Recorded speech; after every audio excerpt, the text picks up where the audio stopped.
Now we beseech you, brethren, by the coming of our Lord Jesus Christ, and by our gathering together unto him, that ye be not soon shaken in mind, or be troubled, neither by spirit, nor by word, nor by letter as from us, as that the day of Christ is at hand.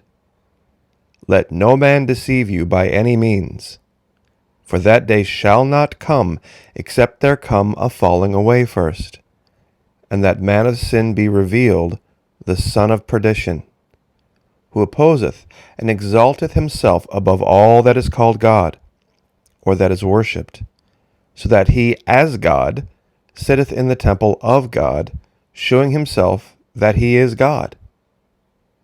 Remember ye not that when I was yet with you, I told you these things? And now ye know what withholdeth, that he might be revealed in his time, for the mystery of iniquity doth already work, only he now, who letteth, will let, until he be taken out of the way.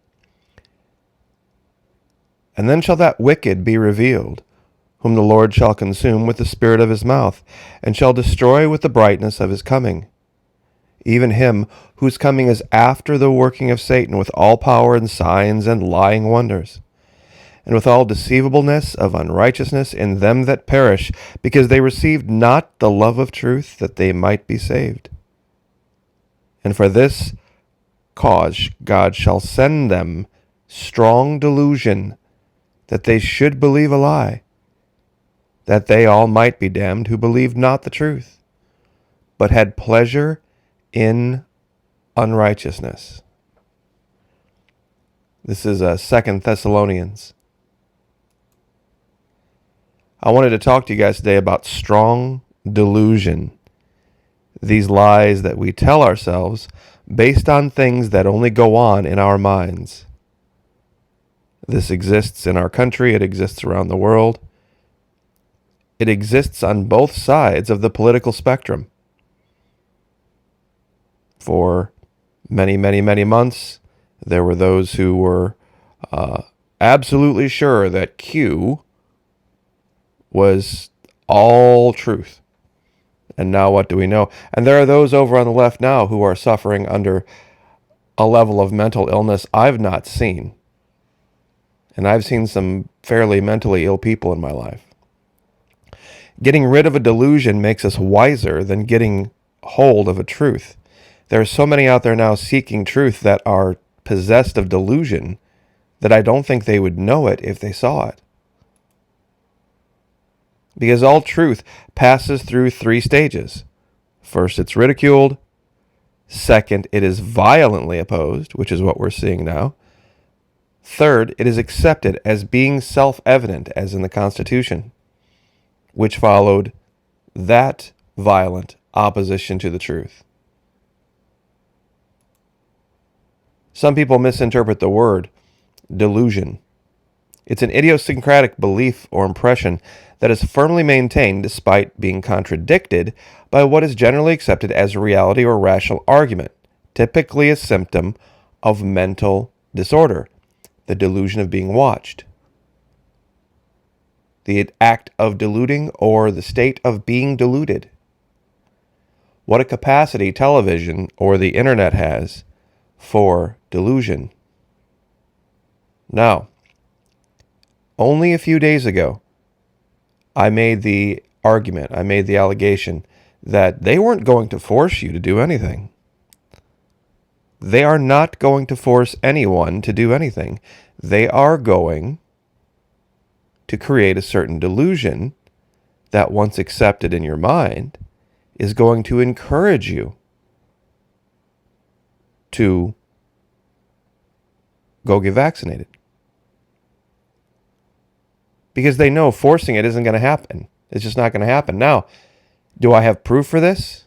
Some people said, oh no, they're going to make a law. No, they're not going to make a law. They're not going to make a law. They're not going to make a mandate. Here it is. It's literally 6 hours ago. Las Vegas strip club offers vaccine clinic. The club was one of several pop-up clinics the Southern Nevada Health District announced last week. A Las Vegas dancer who received her coronavirus vaccine at her strip club while wearing a French maid-inspired costume on Friday joked the experience was the most Las Vegas thing she had ever seen. In a place known for a quickie Elvis-officiated wedding, topless brunches, dinner at 2 a.m., and over-the-top everything else, why not have a pop-up vaccine clinic in a strip club? Jojo Hamner, who dances at the Hustler Club, was just one of the dozens of people who waited in a snaking line to get their vaccine on Friday. Now, here is the most important part. Patrons who show proof of vaccination at the club will reportedly be treated to a 1-year platinum membership, dances from a vaccinated stripper, complimentary bottle of alcohol, and tickets to their little cabaret show with a limousine pickup. See, there's a difference between delusions, hallucinations, and illusions. Delusions are fixed false beliefs, cannot be corrected by logic, and are not consistent with culture education of the patient. Hallucinations are false sensory perceptions experienced without real external stimulus, usually experienced as originated in the outside world, not within the mind as imagination. Illusions are just misperceptions of real external stimulus. This is what magicians do. The illusion that the rabbit came out of the hat, or the illusion that whatever disappeared or reappeared, when it was really just being hidden. This is accepted science. It's accepted epidemiology about delusions. Delusional disorders may be underreported because delusional patients rarely seek psychiatric help unless their families get involved. But if you can make it a collective delusion, no one's going to know. And what if the person who's supposed to be analyzing people for delusions is suffering under the same delusion?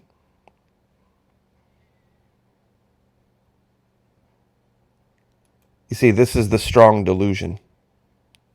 Here are some examples. Delusions of the mind being read, delusions of reference. And this is a big one. The person falsely believes that insignificant remarks, events, or objects in one's environment have personal meaning or significance. This happens so much that virtually no one sees it. Somatic delusion, a delusion whose content pertains to bodily functioning, bodily sensations, or physical appearance.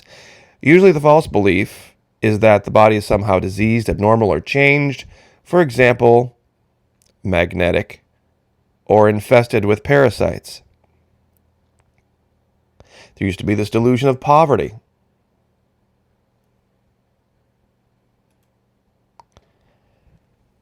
The strong delusion is what happens when you absent yourself from real life and you spend most of your time being influenced by the cyber world. Because the cyber world can create anything, an image of anything. People forget this. We used to watch movies as kids, but we never once considered the fact that any of that could pertain to real life. There were those that said, oh, these violent cartoons, we've got to get rid of all of the Wile E. Coyote and the chasing of the Tom and Jerry and all this kind of stuff. We watched that stuff as kids. It was on the TV. It wasn't real. And I think what many are missing is that there's a generation being brought up now that believes what happens online is real life. For them, it is their life. It's why they have less of a problem with pornography than they do with actually being intimate with someone. It's bizarre, but it's a sign of mental illness. And it's been established that this is a sign of mental illness, identifying as this, identifying as that. There's a woman in Europe who believes that she's a horse, and she runs around on all fours, and she jumps over little things like horses do, like steeplechase. There's another one that believes that she's a dog in California, and whenever she goes out, she's on a leash and walks around. I mean, if you can think of it, there's a level of crazy for it. But when, as a society, people start accepting things that are completely delusional, that's when we see the evidence of what was being spoken of in Thessalonians. And for this cause, what cause? They received not the love of the truth that they might be saved. God shall send them strong delusion that they should believe a lie. Power and signs and wonders. People looking to the skies, people looking for this sign or this other sign. It's all going to be a delusion. So, anyway, God bless. I hope everyone has a happy Sunday. We will see you tonight on Twitch. Like, share, subscribe, and we'll see you next time.